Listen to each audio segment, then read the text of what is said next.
시청자 여러분 안녕하십니까? 채널K 뉴스입니다. 도널드 트럼프 대통령이 북한 김정은 노동당 위원장을 만납니다. 트럼프 대통령이 김정은의 초청을 수락하면서 미국 정상이 분단 이후 처음으로 북한 정상과 만나게 됩니다. 4월 남북 정상회담에 이어 한반도 정세 대변화를 예고하는 또 다른 신호탄이 되고 있습니다. 도널드 트럼프 미국 대통령이 김정은 북한 노동당 위원장을 5월에 만나겠다고 전격적으로 밝혔습니다. 문재인 대통령의 대북 특별 사절 대표단 방북 결과를 설명하기 위해 어제 오전 백악관에서 트럼프 대통령을 만난 정의용 청와대 국가안보실장은 김정은 북한 노동당 위원장이 도널드 트럼프 미국 대통령에게 조속한 만남을 희망했으며 트럼프 대통령도 오는 5월 안에 만나겠다는 의사를 밝혔다고 발표했습니다. 세라 허커비 샌더스 백악관 대변인도 성명을 내고 트럼프 대통령이 김 위원장의 초청을 수락했다면서 회담 날짜와 장소는 추후에 결정될 것이라고 말했습니다. 트럼프 대통령의 북미 정상회담이 5월 성사된다면 북한 최고 지도자와 미국 현직 대통령의 사상 첫 만남이 됩니다. 트럼프 대통령과 김정은 위원장의 정상회담 소식에 미국의 주요 언론들은 역사적인 순간이라며 대화를 이끌어낸 성과를 문재인 대통령에게 돌렸습니다. 주요 언론들의 반응을 지한샘 기자가 보도합니다. CNN은 역사적 순간을 지켜보라며 백악관 브리핑 현장을 생중계했고 역사적이고 전례 없는 만남의 장이 만들어졌다고 평가했습니다. AP통신은 북미 정상의 만남이 성사되면 북한 지도자와 미국 현직 대통령의 첫 만남이 될 것이라며 양국은 1950년대 한국전쟁 이래 공식적으로는 전시 상태였다고 설명했습니다. 뉴욕타임스도 미국 현직 대통령이 북한 지도자를 만난 적이 없는 점을 언급하며 트럼프 대통령이 화염과 분노로 위협하고 리틀 로켓맨이라고 조롱한 김정은과 만나는 것은 깜짝 놀랄 만한 도박이라고 설명했습니다. 워싱턴 포스트는 대륙간 탄도미사일을 발사한 후 나온 이 모라토리엄은 미국과 전 세계의 환영을 받을 것이라며 트럼프와 김정은의 어떤 만남도 역사적일 것이라고 내다봤습니다. 월스트리트 저널도 트럼프 대통령과 김 위원장의 만남이 남북한과 한국의 동맹국들이 관련된 60년이 넘는 대립의 잠재적인 전환점이라고 평가했습니다.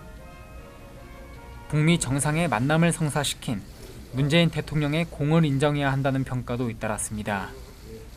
CNN은 한국의 문재인 대통령의 성과에 진심으로 경의를 표해야 한다고 밝혔고 월스트리트 저널은 문재인 대통령이 주장한 한반도 운전자론에도 불구하고 그동안 고조되어온 북미 긴장의 사이클에서 한국이 제외된 것처럼 보인 가운데 이번 발표가 나왔다며 문 대통령의 지난 10개월 임기 중 가장 큰 성과라고 평가했습니다. 채널K 뉴스 지한샘입니다. 최근 미국 사회뿐만 아니라 한인 사회, 특히 학교에서의 마약 문제가 심각해지고 있습니다. 뉴욕 한인 학부모 협회가 한인들의 마약 남용을 막기 위한 워크숍을 개최합니다. 최근 한인 사회의 마약 거래와 마약 중독자들이 늘고 있는 가운데 뉴욕 한인 학부모 협회가 뉴욕 차일드 센터와 공동으로 오는 13일 오후 6시 플러싱 JHS 189에서 마약 예방 워크숍을 공동 개최합니다. 뉴욕 한인 학부모 협회는 어제 모임을 갖고 한인 사회에서도 오피오이드와 같은 합성 마약 남용이 심각한 수준이고 마약 중독으로 인한 사망 사례가 늘고 있다고 밝혔습니다. 이날 워크숍에는 영어, 중국어, 한국어, 필리핀어로 진행되는 소그룹 모임도 마련되며 아편계 진통제 중독과 해독제에 관한 정보 제공과 더불어 무료 응급 해독제 패킷도 배포될 예정입니다. 한편 이날 모임에서 4살 학생들에게 무상 교육을 지원하는 뉴욕시 프로그램인 UPK 프로그램의 승인이 나지 않아 처한 위기 상황을 알리고 오는 5월 24일 플러싱 대동연회장에서 열리는 제27회 스승의 날 행사도 논의했습니다. 전문직 취업비자 H-1B 신청서 사전 접수가 오는 4월 2일로 다가온 가운데 올해도 취업비자 심사가 장기화될 것으로 우려되고 있습니다. 연방이민당국의 컨퍼런스에서 올해 전문직 취업비자 신청서 급행 서비스를 잠정 중단하거나 처리를 지연시키는 방안이 논의된 것으로 알려졌다고 일간 세크라멘토가 어제 보도했습니다. 컨퍼런스에 참가한 이민 변호사들에 따르면 이민 서비스국이 올해 잠정적으로 급행 서비스를 지연시키게 될 것이며 지연 기간이 수주일 이상 지속될 수 있다고 밝힌 것으로 알려졌습니다. 외국인 취업을 억제하는 이민 정책을 펼치고 있는 트럼프 행정부는 지난해 급행 서비스를 6개월간 잠정 중단하는 초유의 조치를 취한 바 있습니다. 이민 서비스국이 지난해와 같이 장기간 급행 서비스를 중단하게 될지는 확인되지 않고 있지만 이민 전문가들은 H-1B 추첨이 끝난 직후부터 급행 서비스가 잠정 중단되거나 서비스 지연 조치가 취해질 가능성이 큰 것으로 보고 있습니다. 서비스 지연 기간도 수주일에서 수개월까지 이어질 수도 있다는 관측입니다. 급행 서비스는 H-1B 신청자가 급행 수수료 $1,250를 추가로 낼 경우 15일 이내에 비자 심사를 신속하게 처리해 비자 승인 여부를 고용주에게 통보해주는 서비스입니다. 뉴욕 총영사관 강석원 신임 문화홍보관이 부임했습니다. 강 홍보관은 뉴욕 총영사관과 뉴욕 한국문화원의 공보 업무와 각종 정책 홍보 업무를 맡게 됩니다. 문화체육관광부 출신 강 문화홍보관은 1995년 정보통신부 근무를 시작으로 2008년 문체부로 옮겨 디지털 컨텐츠 산업과 과장, 저작권 산업과 과장, 방송 영상 광고과 과장, 게임 산업과 과장, 관광 산업과 과장 등을 역임했습니다. 저는 이번에 뉴욕 총영사관에 새로 부임하게 된 문화홍보관 강석원입니다. 앞으로 대한민국의 문화와 정책에 대한 홍보를 적극적으로 추진하고 교민 여러분들과도 적극적으로 소통해 나가도록 하겠습니다. 뉴욕 총영사관 신임 부총영사에 국무조정실 우성규 외교안보정책관이 내정된 것으로 알려졌습니다. 우 내정자는 외무고시 24기로 외교부 서유럽과장, 러시아 대사관 참사관 등을 역임했습니다. 뉴저지주 잉글루드 타운 정부가 인접한 레오니아의 로컬 도로 비거주자 차량 진입 규제에 대해 주 검찰 조사 의뢰 등 법적 조치를 추진합니다.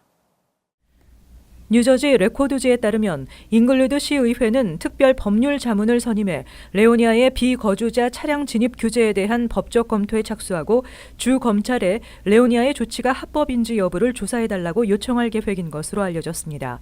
세럴 로젠버그 잉글루드 시의원은 비거주자 로컬도로 진입 규제 조치와 관련해 레오니아 타운 정부와 논의를 했으나 합의점을 찾는 데 실패했다며 주 검찰이 이 조치에 대한 합법성 여부를 조사해야 한다고 밝혔습니다.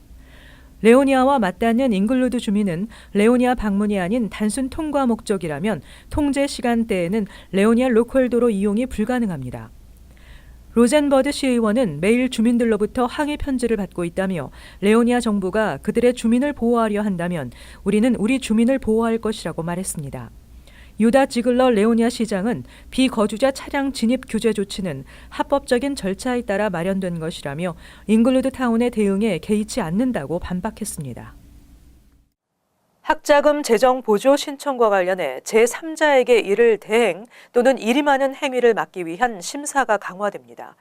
재정 보조 신청 시 허위 정보 기재나 무료 재정 보조 신청을 상업적으로 악용하는 사례를 강력히 규제하기 위한 연방정부의 방침입니다. 연방교육부는 연방 무료 학자금 신청 시 가족교육권리와 개인정보법을 엄격히 적용시키겠다고 밝혔습니다. 따라서 앞으로 회계사나 학원 카운슬러 등 제3자가 신청자에게 수수료를 받고 연방 무료 학자금 신청을 일임 또는 대행하는 서비스를 제공할 경우 재정 보조 취소는 물론 사안에 따라 최소 $20,000 또는 5년의 금고형에 처할 수 있습니다. 연방교육부 산하 학자금 지원부 관계자는 개인정보법은 예전에도 시행돼 왔지만 법적 구속력이 미미해 지난해 5월부터 금고형을 늘리는 등 규정을 대폭 강화하기로 했다며 연방 무료 학자금 신청을 제3자가 돈을 받고 해주는 경우가 늘다 보니 재정 보조를 많이 받기 위해 허위 정보나 주요 내용을 누락시키는 경우가 많아 이를 철저히 금지하기 위한 조치라고 전했습니다. 이에 따라 연방정부는 그동안 신청자가 사용해왔던 기존의 연방 무료 학자금 신청 아이디와 패스워드를 모두 만료시키고 새로운 계정을 만들도록 요구하고 있습니다.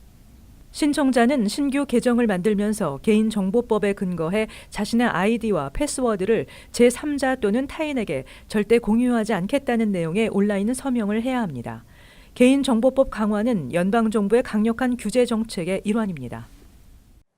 뉴욕시 공립학교에서 무기류 적발 건수가 증가하고 있어 학교 안전에 대한 불안이 증가하고 있습니다.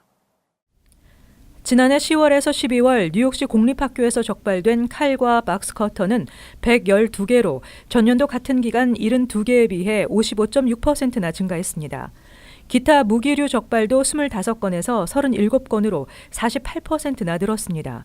이같이 무기를 들고 등교하는 학생이 많지만 금속 탐지기를 설치한 학교는 전체 공립교의 6%에 불과합니다. 한인 학생이 많이 재학하고 있는 퀸즈 베이사이드 고교나 벤자민 카도조 고교, 프랜시스 루이스 고교, 맨하탄에 있는 특목고 스타이브슨 고교 등에도 금속 탐지기는 설치돼 있지 않습니다. 금속 탐지기도 교내 폭력 근절에 해답이 될 수 없다는 지적도 있습니다. 퀸즈 존 바운 고교의 경우 금속 탐지기가 있지만 지난해 4분기 무기 소지로 체포되거나 징계 또는 티켓을 받은 케이스가 51건이나 발생했습니다. 한편 뉴욕주 의회는 학교 안전 강화 법안을 추진하고 있습니다. 이 법안은 공립학교 등교 1시간 전부터 하교 1시간 후까지 정복 순찰 경관을 반드시 배치하도록 하는 내용을 골자로 하고 있습니다. 다양한 형태의 사기가 기승을 부리고 있는데요. 지난해 뉴욕주 소비자들은 인터넷을 통한 사기 피해가 가장 많았습니다. 뉴욕주 검찰이 발표한 지난해 소비자 사기 피해 상위 10대 유형에 따르면 인터넷상에서 개인정보 유출 등의 피해를 입은 신고는 5,153건으로 1위에 올라 12년 연속 최다 피해 유형으로 기록됐습니다. 다음은 자동차 관련 사기로 3,188건이 신고됐습니다. 차량 구매와 리스, 융자, 수리 관련 신고가 주를 이루었습니다. 피해 신고 3위는 소비자 관련 서비스로 네일 살롱, 미용실, 식당 등의 서비스 불만과 보안 시스템 설치, 수리, 이사업체의 횡포 등의 민원이 접수됐습니다. 건물주와 세입자 간 분쟁도 많았습니다. 세입자의 시큐리티 디파짓 환급 문제나 세입자에 대한 건물주의 횡포 등이 주요 분쟁 사유로 총 1,827건의 민원이 접수돼 4위를 차지했습니다. 전화, 인터넷 서비스 등 유틸리티 관련 피해도 주요 사기 피해 유형에 들었으며 채권 추심 업체의 부채 독주 혹이나 신용평가기관의 크레딧 리포트 오류, 크레딧 카드 분실, 도난으로 인한 크레딧 관련 피해 신고도 많았습니다. 이외에도 의류나 식료품 등의 환불, 반품 문제, 주택 수리와 건설 관련 피해, 주택 모기지 관련 사기 피해 등이 포함됐습니다. 이어서 LA 지역 한인사회 소식입니다. 캘리포니아 커뮤니티 칼리지 학생들을 대상으로 UC 계열 편입을 보장해줘야 한다는 주장이 제기됐습니다. 자닌 나폴리타노 UC 총장은 UC 계열 대학들은 학업 자격을 갖추고 전공별 필요한 학점을 이수한 커뮤니티 칼리지 학생들에게 UC 계열로의 입학을 무조건 허가하는 방법을 모색할 예정이라고 밝혔습니다. 이어 나폴리타노 UC 총장은 내년 가을 학기까지 UC 계열 편입을 보장하는 시스템을 마련할 계획이라고 덧붙였습니다. 한편 현재 캘리포니아주에서는 캘스테이트 계열 대학만이 전공 요구 학점을 이수한 커뮤니티 칼리지 학생들에게 편입을 보장해주고 있습니다.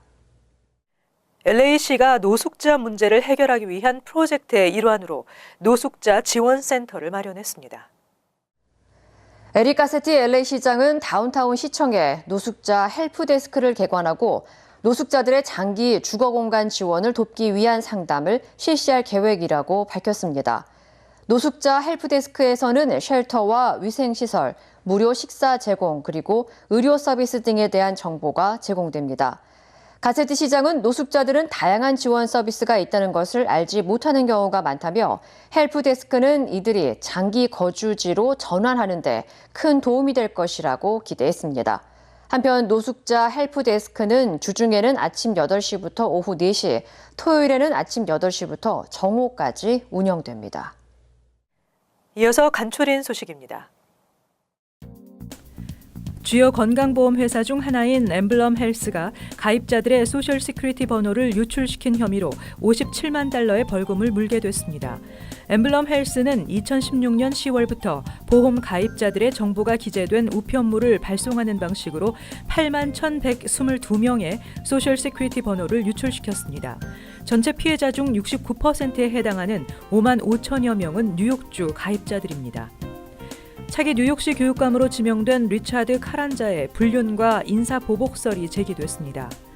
지난 2013년 샌프란시스코 부교육감이었던 베로니카 차베스는 당시 컨퍼런스에 참가한 카란자가 다른 학군에서 온 여성과 부적절한 행위를 한 것을 목격했으며 이를 카란자에게 지적하자 자신을 부교육감직에서 해임했다고 주장했습니다. 국세청은 2014년도 소득세 신고를 하지 않아 환급금을 받지 못한 납세자가 104만 명으로 금액은 11억 달러에 달하며 올해 세금 보고 마감일까지 신고하지 않으면 돌려받지 못한다고 밝혔습니다.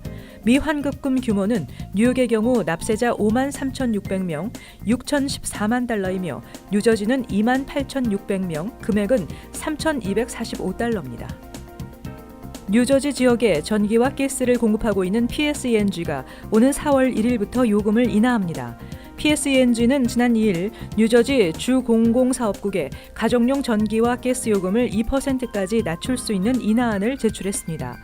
PSENG의 요금 인하는 트럼프 행정부의 법인세율 인하에 따른 조치로 연간 7,200kW의 전기를 사용하는 가정의 경우 18달러 또는 1.3%의 요금 할인 혜택을 받게 됩니다. 계속해서 환율과 증권 소식입니다.